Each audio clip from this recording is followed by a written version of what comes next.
Hey, what's up, guys? It's Strikeout Bros once again, Lasha and Pablo. This is episode 19, and today's going to be a really fun one. We're getting really close to the trade deadline, which is happening in 6 days.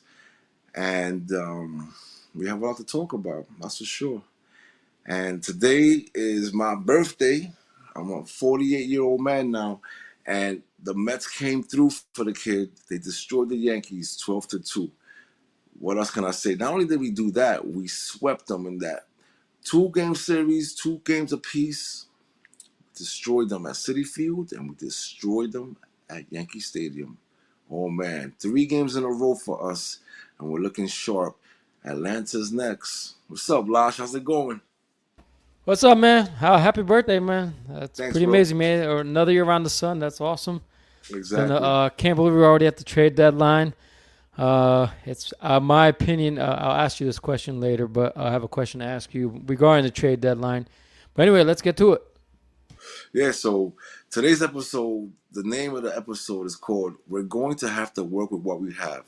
And what I mean by that is that there's a lot of teams competing, and we're going to talk about this in a few minutes. So there's basically 6 teams out there, right, that are looking in to the wild card. There's 3 in the American League, and there's 3 in the National League.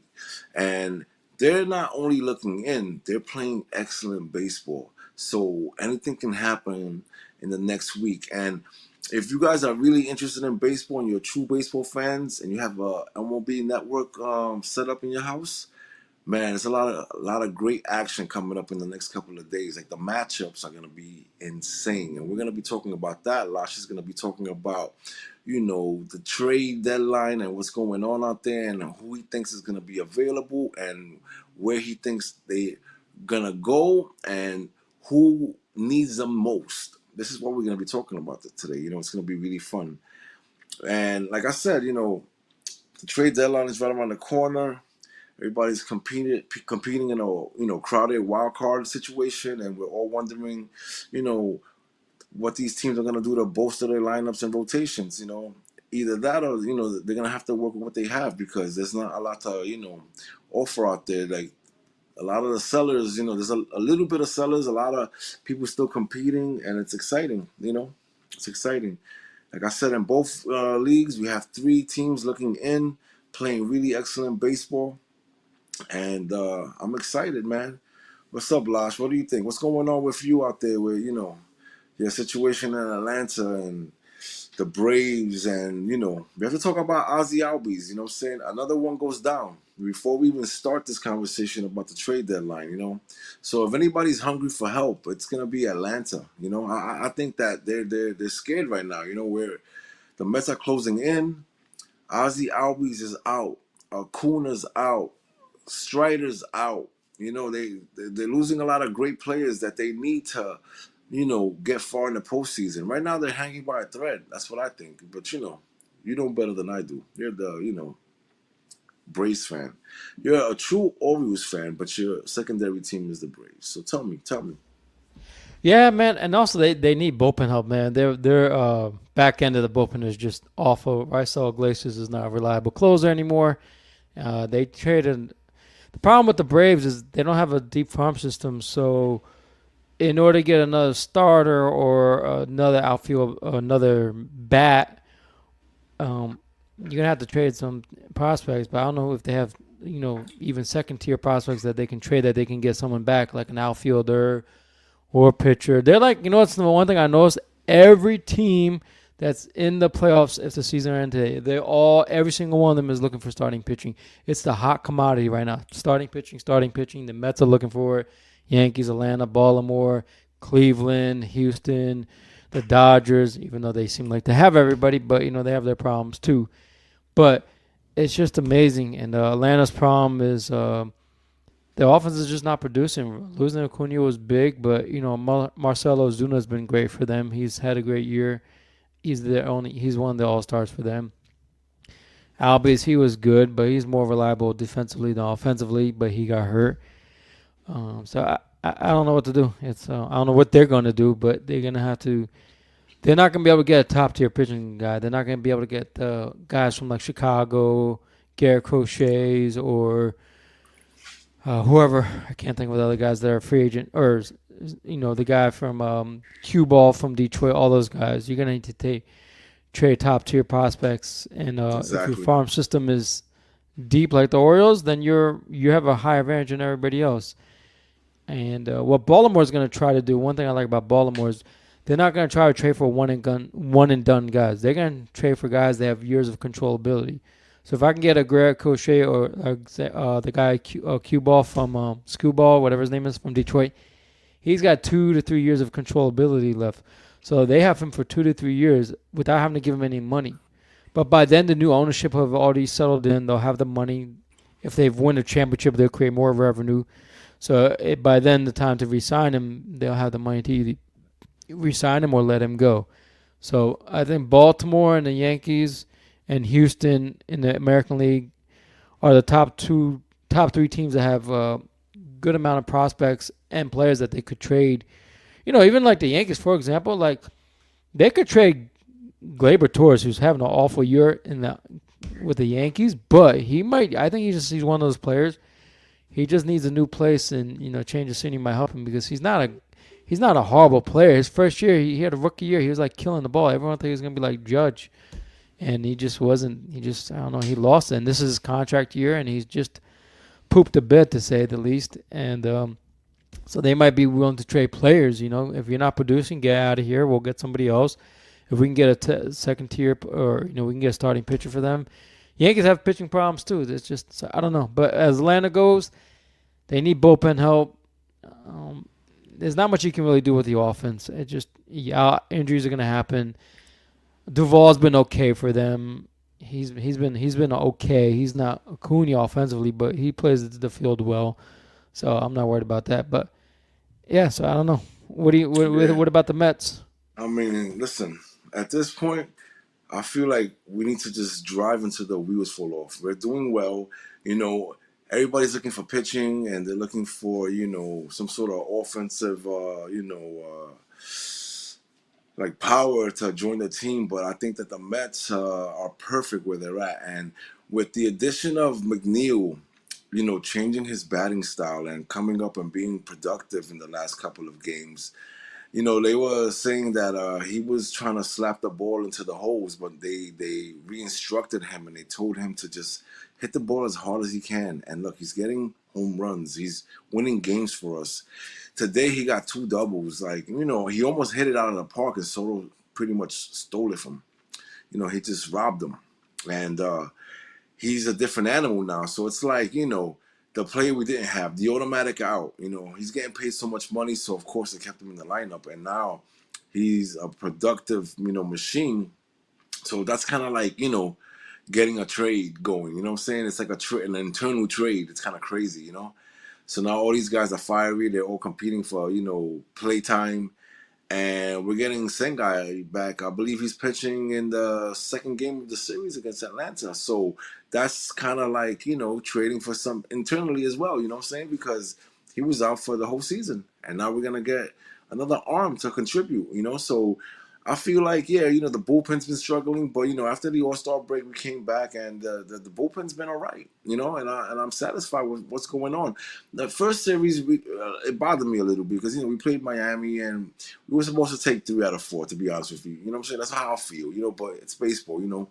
They have to get the ball rolling again. We split it. We won 2, they won 2. We won the last one. Then we went into the Yankee Stadium and we just destroyed them and took 2. The first game was tough. We won 3-2. The second game we won 12-2. So it seems like we're starting to get the ball rolling again. We destroyed, Mr. Cole again, and he hasn't been able to, put it together. And Lindor is just a machine right now. Ever since they moved him to the first slot in the lineup, he's been an offensive machine, a force. He already has 20 home runs. I think he has 21 home runs now. 21 home runs and 20 stolen bases, you know what I'm saying? So he's 2020 club, and we still have a lot of baseball left. Nemo was, struggling today, but, the supporting cast is great. Taylor hit a home run, Vientos hit a home run, Lindor hit a home run. You know what I'm saying? Lindor hit 2. And I'm just feeling this energy, and the oh my God movement. As much as I hate to say that, but this movement has been amazing for us, and we've been just steamrolling, And we're only 2 games out of behind Atlanta, and Atlanta is holding on to that first wild card, that bye week situation, and they've had it for a long time. But I told you a couple of weeks ago that I had a feeling that we were going to be able to catch up, and what a perfect time to be playing them in a series at Citi Field. It's a 4-game series. I believe we're 2 games behind, and we're gonna go for that slot. And if we can hold that number 1 slot in the wild card division, then we solidify, our postseason berth.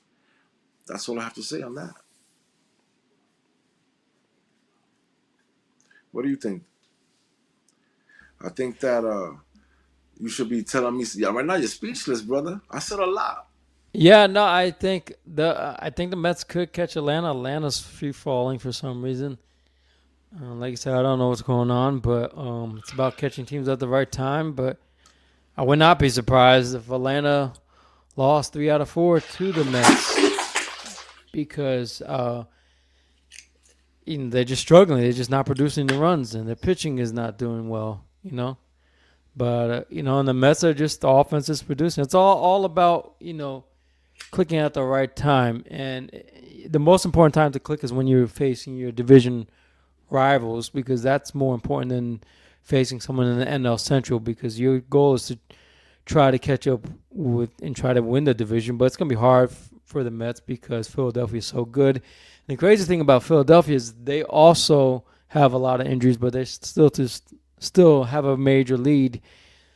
That's the nice thing about the Philadelphia Phillies. They have a major lead in the East that they can afford to have a little slump. It's not going to hurt them because Atlanta keeps losing. But the Mets are right back there. So, hey, who knows? Maybe next week when we do a podcast, the Mets could be in second place. Who knows? But it's kind of exciting to see how the Mets are doing. I think they do need pitching help. Kodai Senga is like getting a middle of the trade season kind of acquisition back without having to trade for anything. So, but the thing is I don't know how he will do. I don't want him to be in the situation that Garrett Cole is in, where they rushed him back and he's not good and he's falling apart, and he's falling apart at the seams. You don't want that. So, but from what you're saying, it looks like the Mets are pretty happy with his starts in the minors. He's doing well. He's got control. Now the minors are different than, because they said the same thing about Cole. Oh, he's doing great in Somerset. That's the AAA team in New York now. He's doing great. Blah blah blah. And then what happened? He came in and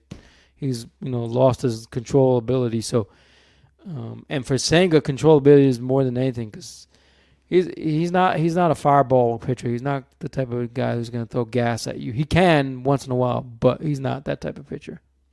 Yeah. Yeah, I understand what you're saying. You're 100% right. It's probably going to take him a couple of starts to, get it together. But you never know. Let's see what happens. I'm excited to see him back. Like you said, we need pitching. Well, guess what? There it is. And we didn't have to make any moves for it. He was always there. He just wasn't available. But let's talk about these 3 teams in the, looking into the wild card in the American League, right? So we have the Boston Red Sox, right? They're 1 game out of the last wild card slot. And they just lost a series to Colorado, which is interesting because Colorado sucks. All right, let's just be honest, right? And then they're moving on to the Yankees next. All right, and the Yankees haven't been playing well. We all know that. We don't have to talk about that. But Boston can totally take advantage of the situation. They only won 4 out of their last 10, and I want to see if they can make a push. And we know for a fact that they're not selling because they're 1 game out. And they have a shot. Right? And then right behind them, you have Seattle. Seattle is 3.5 games back, right? They're, looking at that last wild card slot as well. And they just finished up with the Angels, right? And they won the series. And they're going into Chicago, another team that, isn't going to make the postseason, right? For a 3-game series, right? They're going into Chicago. They're going to try to stay afloat and fight for that last card, right? They won 3 out of the last 10, but Chicago's only won 27 games this season. So this is a chance for them to also right the ship and try to get back into the race, And then you have Tampa Bay, who's the 3rd team looking in to the wild card, right? They're 4.5 games back, right? and they won 6 out of their last 10 games. Right? They just finished splitting a series with the Yankees, and they're holding the number one slot in the wild card. So if you can play against the Yankees and they're still holding on to that slot, that means that you have a shot, right? And they just currently won a series against Toronto, and guess what? They did. No, I'm sorry. Let me. They're currently in a series with Toronto, and they won the first game, right? And I think they also have a shot. You know, they're moving in. They're moving in. The Yankees number one slot, Minnesota and Kansas City. Kansas City, you know, they have that last slot, so they have the most to worry about because they can easily slip, right? And then you have the National League, right? The three teams looking in are San Diego, Arizona, and Pittsburgh. So San Diego's a half a game out of the last slot, right? And they were able to take 2 out of 3 against the Guardians. So we know that San Diego's playing really good baseball if they're able to take 2 out of 3 against the Guardians. You agree? You hear what I'm saying? That the Guardians are a force, Yes, Cleveland is the best team in the AL Central. I think right? they're going to win that division. Now Minnesota's right up there. They are playing a little better, but Cleveland right now. So their biggest need going into the deadline would be middle relief help, a starting pitcher. Those are my two needs that they need. If they can get themselves a starter and someone that can go between the starter and Clase, who's their all-star closer, then I think they have a good shot. They've been a Yeah, really surprise team, man. No yeah, one yeah. talks They've been pretty. about them. They're a really under the radar team. They are dangerous. I would not want to play them in the postseason if the season started today. You're right. And the funny thing is that they're currently playing the Nationals, and they just took the first one out of the series, right? And after they finish with the Nats, you know who they're playing? They're playing your guys, Baltimore. So that's gonna set the tone for them, you know. So we know that they can beat Washington. Washington has great pitching though, so it's gonna be, an interesting series. But when they go into that series with Baltimore, it's gonna be really exciting baseball. So like I said, for you guys out there that love baseball, I think that San Diego series versus Baltimore is gonna be really good because San Diego's fighting for their lives and Baltimore is trying to keep that number one slot in their division, right? And then we have Arizona. Arizona is one game back, right? And they're on fire as well, right? Because they won 7 out of their last 10 games, beating the Cubs, right? And they beat up on the Cubs, and they were supposed to the rubber match they against Kansas City is today, I believe. So they beat up on the Cubs like they were supposed to. And Kansas City is also fighting for that wild card. They're the last ones. They're the third wild card. So Arizona is playing a pivotal game, and so is KC. So it's going to be super interesting. And then after that, they're going into a series with Pittsburgh. So you see how all this is lining up. This is a great television. You know what I'm saying? This is a great matchup. Arizona's going to fight Pittsburgh. They're fighting KC right now, who's also, fighting for that wild card. So everybody wants to win. All these games count. These games are going to they're going to be played like a playoff game. They're not going to let these pitchers suffer out there. They're going to be looking at pitch counts. They're going to be looking at everything. It's going to be real, real serious, games in the next couple of days. And then Pittsburgh, man. Pittsburgh's looking in, right? They're, I believe, one game out as well, just like the Diamondbacks. And they won 8 out of their last 10, okay? Which is pretty crazy. And the crazy thing about that is that they took 2 out of 3 against the Phillies. So they're good, you know? And they took 2 out of 3 from St. Louis as well, which shows you that they're probably the most dangerous bunch out of the group. Out of those 6 teams that are looking in, I think Pittsburgh's the most dangerous group. And like I said, Atlanta, number one slot in the wild card. The Mets are right behind that, and St. Louis is third. So it's going to be really interesting baseball. We already spoke about the Mets and, what they're capable of doing and what I think should be done. I think they should just keep it the way it is and hope that Senga is able to produce and the resurgence of McNeil. is pretty amazing.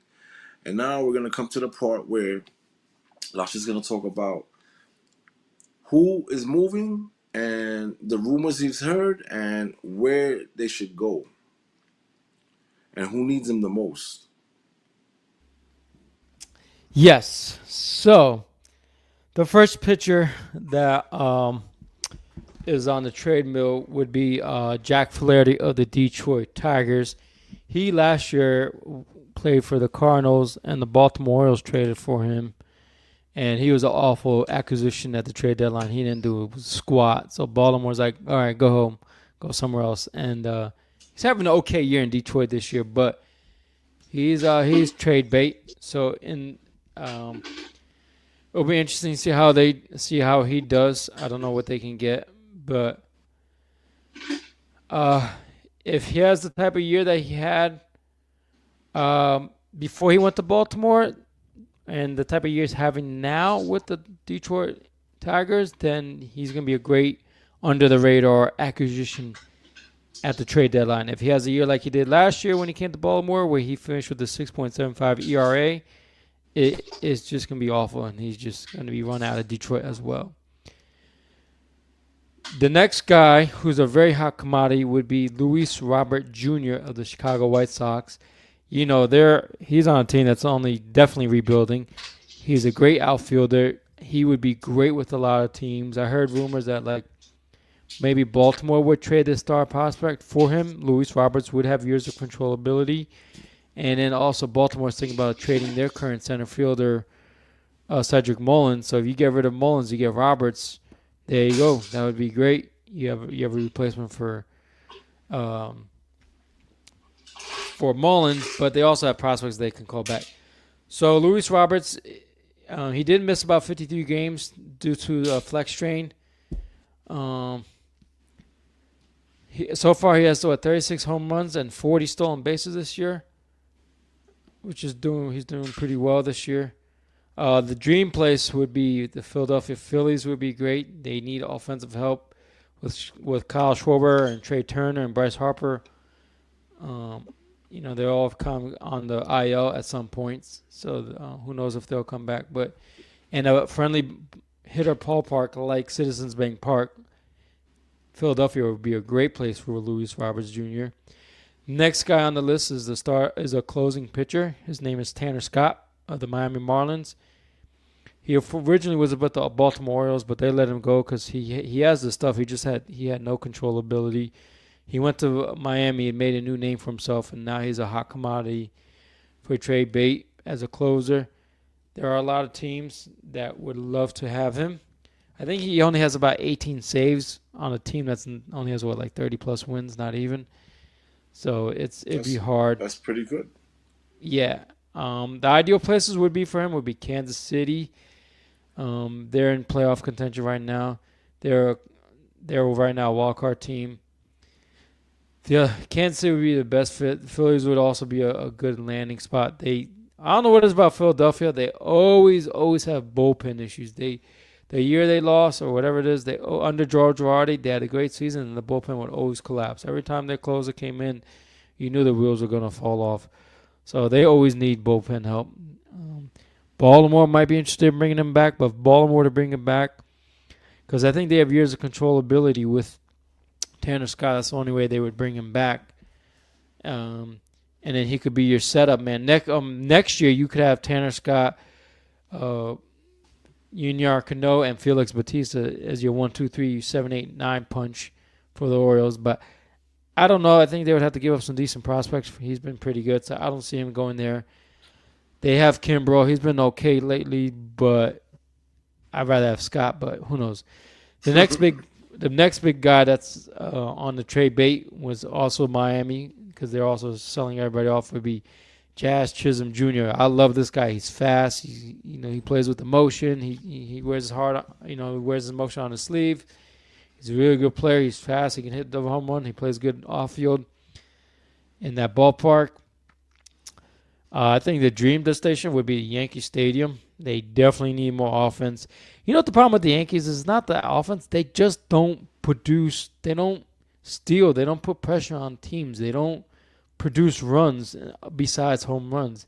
And if you can't put pressure, the only guy that steals for the Yankees is Anthony Volpe. You need to put pressure. You need to put runners in on the base. You need to test the pitchers and try to steal.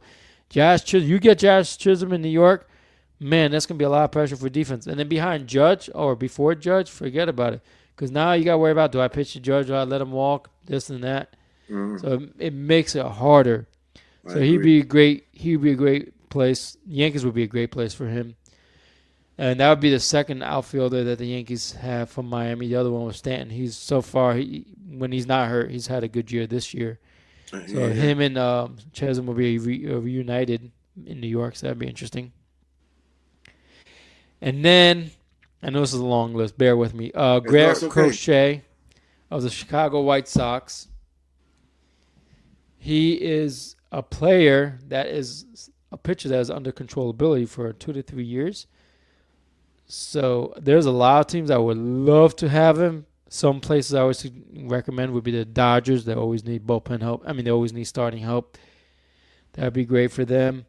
And the Dodgers have a good farm system, so they could trade for top-tier prospects to the Chicago White Sox to get Crochet to line them up with Glasnow and Smith and whoever, not Smith. Yeah. I can't think of the other starters. I mean, they have Kershaw there, and he's supposed to be, Kershaw. I think he came back, right? And then you have Yamamoto, who's out right now in the IL, and I believe he's going to be coming back really soon.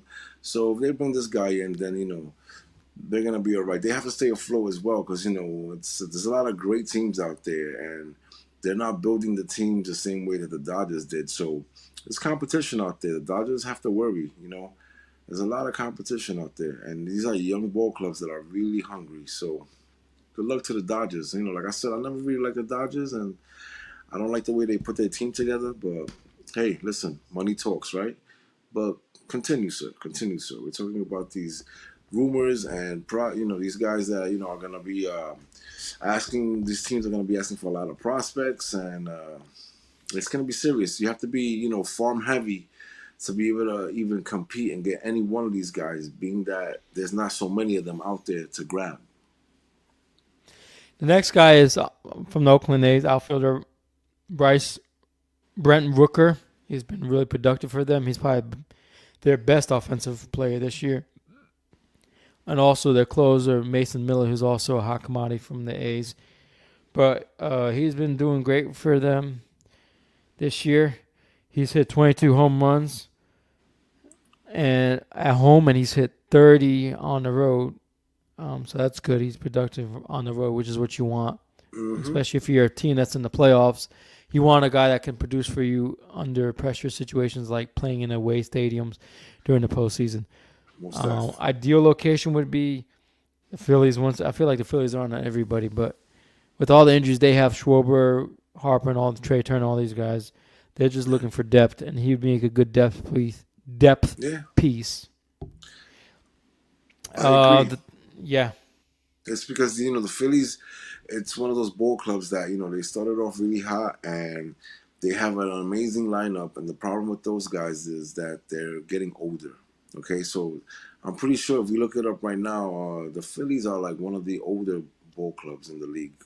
And you're going to see a lot of injuries. You're going to see, a lot of guys that are going to go down for a couple of weeks and, come back up. But these guys are so good that when they come right back up, they're super productive. So they have to try to figure out how to manage the lineup so this way they can have that full squad when the postseason comes, No, definitely. Next guy on the list would be catcher Elias Diaz. He was an All-Star last year for the Colorado Rockies. As you know, Colorado's another team that's going to be selling at the trade deadline. They're another rebuilding team. So that'll be interesting. Destination-wise, the Yankees. I don't know. The Yankees, I guess, they do need a catcher. So that'd be good. He'd be better defensive catcher and offensively than who they have now for the Yankees. The next pitcher would be for the Los Angeles Angels, Carlos Estevez. He is a relief pitcher. He's a good closer.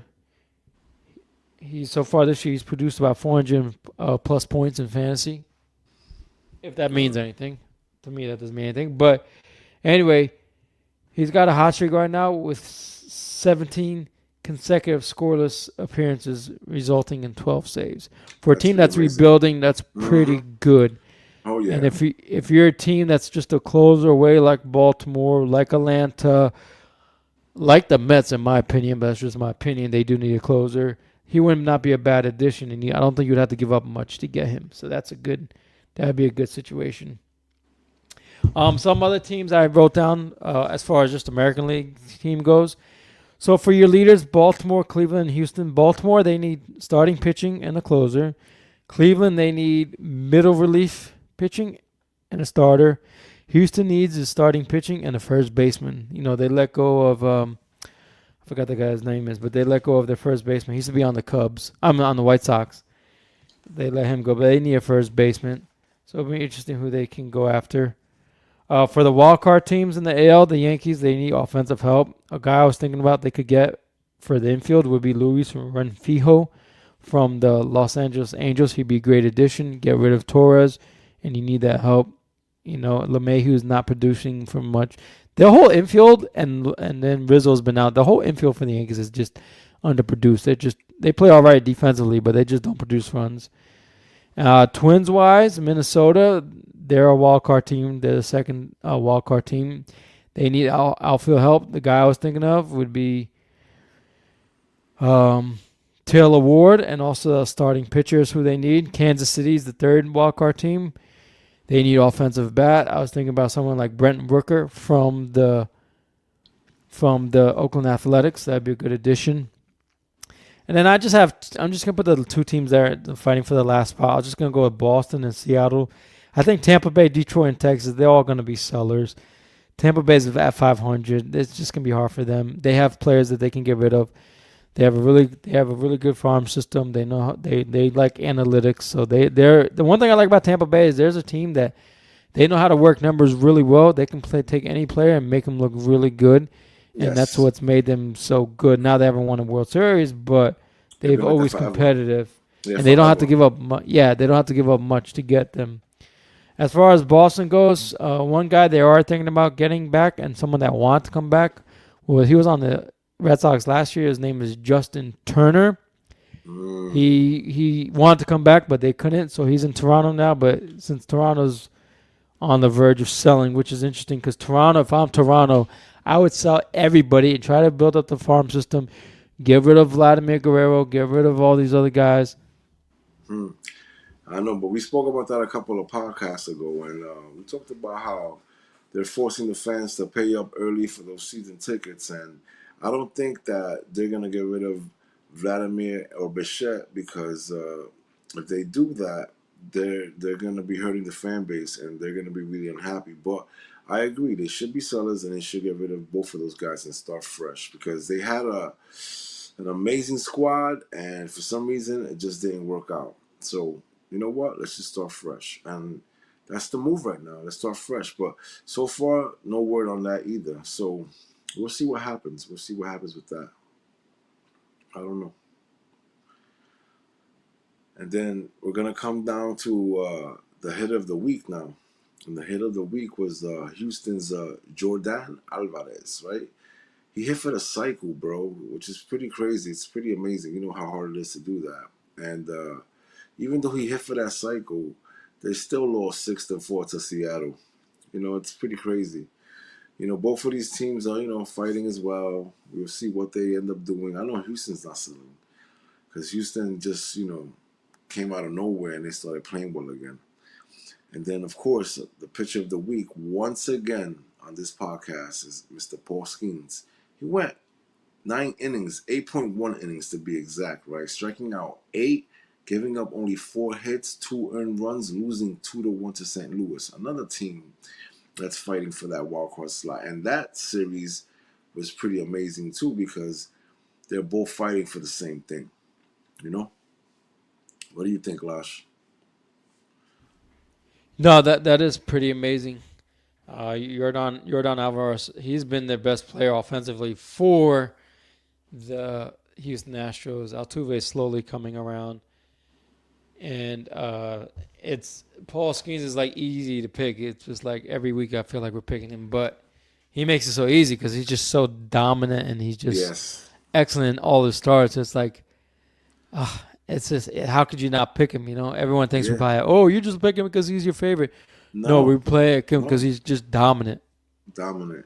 And Pittsburgh is fighting for their lives right now. And I won't be surprised if they steal that last wild card slot. I won't be surprised, bro. This is why I need the Mets to continue to do what they're doing so they can, climb up that, that ladder because Pittsburgh is coming. All right. And now I have a very interesting question for you. This is the trivia question of the week. And you're gonna get a couple of them because I know you're smart, and you know your baseball, but it's a really good question. So we're talking about wild card situations and the end of the season coming around because we have about 60 something games left, maybe less. I think a little less than that. I think Yeah, going less into the than that. second half, we had 68 games and we already played what, two series. The Mets played already 6 games, so we have like 62 Yeah. games left, something like that. And the question is, how many wild card teams have won the World Series? Well, so in baseball, it's very hard for a wild card team to get it because they have to play more games than everybody else Yes. because and they don't get a long break to the way the new structure is. The one thing that I could think of, and they just won recently, I think the Philadelphia Phillies, the year they won, they were a wild card team. I want to go with Okay. four Okay. Go wild card ahead. teams that won. The Okay. question was how many teams, how many wild card teams. So my answer would be four wild card teams have won the World Series. Obviously Mm, Arizona and Texas. Actually, I take that back, two, because Texas was also a wild card team. I could yes, they were. name off the top. So that's two teams, Texas and Philadelphia. Who am I Okay. missing? Okay. So Philadelphia is the wrong answer, right? Oh, really? Yeah. The year they won, I think they won the division. They didn't come through as a wild card, right? So let's start from the beginning here. So we have the Florida Marlins, right? What In about the 90, Cubs? right? The Cubs are not there, right? Oh, okay. The Angels in 2002 were a wild card. That's right. I remember that. I remember, man. Let me tell you something. Go back memory lane. I remember watching the kid, watching the Angels, and when they had the Rally Monkeys, that was a fun team. Remember that they would have the Rally Monkeys in the stands, and people would go crazy. That was before Trout got there. But they were a good. That was a good team. I don't know whatever happened to them. Yeah. And then right behind them was the Red Sox. They did it in 2004. They had that good run. And behind that was the Cardinals. The Cardinals in 2011. They were a wild card team too. And then the San Oh, that's Francisco right. The Cardinals, Giants. man. That was Yeah, the with Cardinals. That's right. Pujols, Oh yes, Molina, yeah, exactly. They had that. Wainwright. Oh man, that hmm was a good team. Yeah, they've always had decent teams, but that team was crazy. 100%. That Carlos wasn't. Beltran wasn't Carlos Beltran on that team? No, no, I don't think. No, Butcher wasn't on that team. He He played was for on the Houston. Cardinals though. He He played for was. Houston. He I played think he played he for played St. for Louis Arizona too. St. Louis. Yes, one of the years they won it or made it. He played for the Cardinals. I I'll look it remember up. that. Hold on. I'll look it up. Hold that thought. Okay, no problem.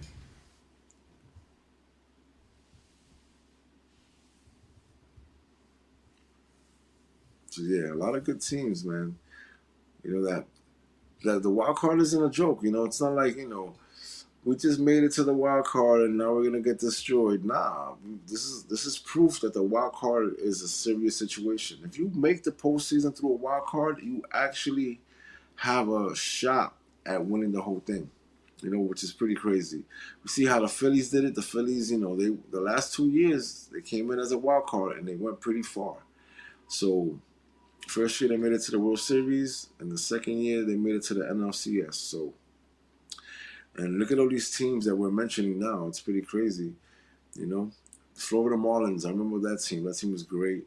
The Angels, like you said, Boston when they had that amazing run, they were really a force out there.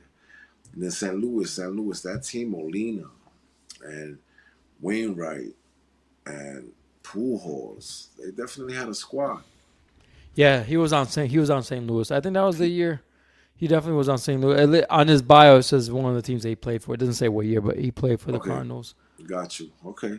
And then the other team behind that is the San Francisco Giants in Oh, I 2014. forgot about the Giants, man. Yes, the Brian Giants. Wilson, the beard. Oh my gosh. What do you call it? What was the catcher's name again? Catcher's name, man. I can't remember his name. In 2014. Oh, you talking about Posey? Yeah, Posey was there. They Yeah, had Posey. yeah, Posey. They had and I already forgot the starting pitcher's That. name. He just went to the Cardinals. He was on the Diamondbacks last year. Oh, I can't remember. But they had. They also had. Didn't they have? What's his name? That was Tim the. Lincecum. Oh my God! Yes. So, like I said, you make the wild card, you really have a shot. And then the other team, the team that Mr. Soto came from, the Nationals in 2019, they were a wild card as That's well. right, the Nationals. That was an exciting team, man. They had Yeah. They had Harper too. Yeah, they had Harper. No, was Harper already there? Or, No, oh I no, think he left. That was the left, year. yeah. The first year in Philadelphia, they won. That's right. Yeah.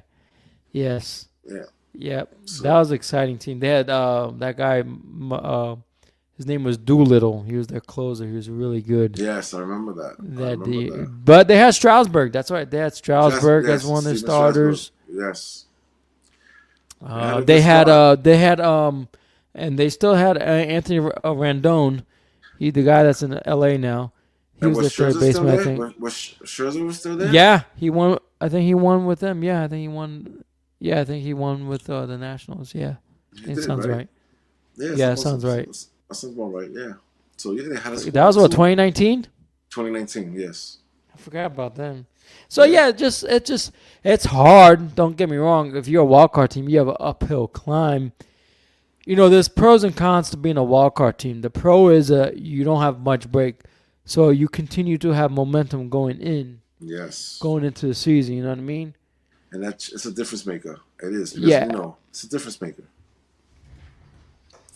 Because you continue to stay. If you're hot, you're going to continue to stay hot. And, because, rest hurts. It does. I don't care what anybody says. If you're sitting and waiting, you're not playing, that edge, you lose the edge. And then, of course, the Rangers last year, right? So, you hit one, you missed with the Phillies, but we're coming to the end of the show. I hope you guys enjoyed it.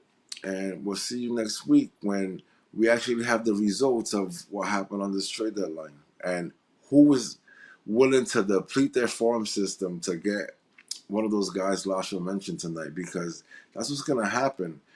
These guys aren't worth that much, but right now at the moment, they're gold. You guys have a good night, and we'll see you on the next one. Peace, Lash. See you, bro.